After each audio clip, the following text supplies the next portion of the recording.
தமிழியான மருமகளுக்கு வணக்கம். ஔவையாரின் ஆத்திச்சூடி. 4. ஈவது விளக்கேல். பிறர் பிறருக்கு கொடுப்பதை தடுக்காதே, நீ கொடு. கொடுக்காவிட்டால் போகட்டும், பிறர் கொடுப்பதை தடுக்காதே, பிறருக்கு கொடுப்பதை தடுக்காதே. கொடுத்து மகிழ், கொடுப்பதை பார்த்தேனும் மகிழ். ஒருவர் பொருளோ பணமோ எதுவாக இருந்தாலும் பிறருக்கு கொடுக்கின்ற காலத்தில் அதை நடுவில் நின்று தடுக்காதே என்பது இதன் பொருள். ஒருவருக்கு அவர் விரும்பின பொருளை மற்றொருவர் மனமொப்பி கொடுக்கின்ற காலத்தில் வேறொருவர் குறுக்கிட்டு தடுத்தால் அப்படி செய்தவர் 2 பாவங்களை செய்தவராகிறார். தர்மம் செய்தவருக்கு வரவேண்டிய புண்ணியத்தை வரவட்டாமல் தடுப்பது முதல் பாவம். 2வது பாவம், ஒருவர் விரும்பின பொருளை அடையப் போகும் காலத்தில் அவருக்கு அது கிடைக்க விடாமல் தடுத்தது. இப்படி தடுப்பவர் செய்த பாவம் அவரை சேர்வதோடு அவரது சுற்றத்தாருக்கும் அது சேரும். கொடுப்பதை தடுக்கும் கொடிவரோடு அவரின் உறவுகளும் உண்ண உணவில்லாமல் உடுக்க உடையில்லாமல் தவிப்பார்கள் என்றும் அந்த பாவத்தால் உண்டாகும் தீமைகள் பற்றியும் அக்காலத்தில் எடுத்துக்காட்டி இருக்கிறார்கள். மகாபலி என்ற சக்கரவர்த்தி ஸ்வர்க்கம், மத்தியம், பாதாளம் என 3 உலகங்களையும் ஆண்டு வந்தான். இவனால் துரத்தப்பட்ட தேவர்கள் மகாவிஷ்ணுவிடம் சென்று மகாபலியால் தங்களுக்கு ஏற்பட்ட துன்பங்களை சொல்லி அவற்றை நீக்க முறையிட்டு கொண்டார்கள்.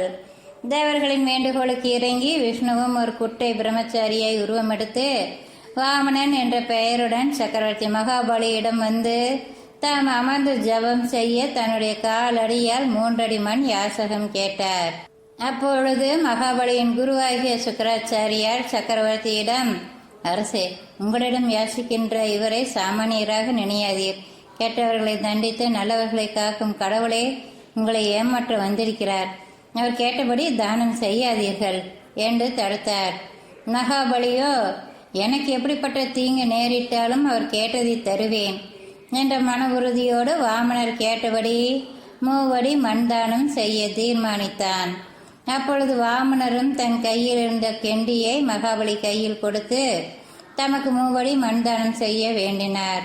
மகாபலியும் கெண்டையில் உள்ள நீரை வாமனர் கையில் வார்த்து தானம் செய்ய தொடங்குகையில் சுக்கராச்சாரியார் மிகச்சிறிய உருவெடுத்து கெண்டியின் மூக்கில் நுழைந்து நீரை வரவிடாமல் தடுத்தார். இது அறிந்த வாமனர் தன்னிடமுள்ள தர்பை புல் ஒன்றால் கெண்டியின் மூக்கினுள் குத்தி மகாபலி செய்யும் தானத்தை தடுத்ததால் அவர் உணவு முடையுமின்றி கஷ்டப்பட வேண்டும் என்று சாபம் கொடுத்தார். இதனால் கண்ணில் காயமடைந்து மிகுந்த வருத்தத்துடன் சுக்கராச்சாரியார் விலகி நிற்க மகாபலியும் வாமனருக்கு 3 அடி மண் தானம் செய்தார். அப்போது வாமனர் திருவிக்கிரமராய் பெரிய உருவெடுத்து 1 அடியால் மண்ணையும் 1 அடியால் விண்ணையும் மற்றொரு அடியால் மகாபலியை பாதாளத்தில் அழுத்திவிட்டார். தானம் கொடுப்பதை தடுத்த சுக்கராச்சாரியார் கண் இழந்த நிலையில் உணவு முடையுமின்றி வருந்தி கஷ்டப்பட்டார். மீண்டும் சந்திப்போம். நன்றி நண்பர்களே.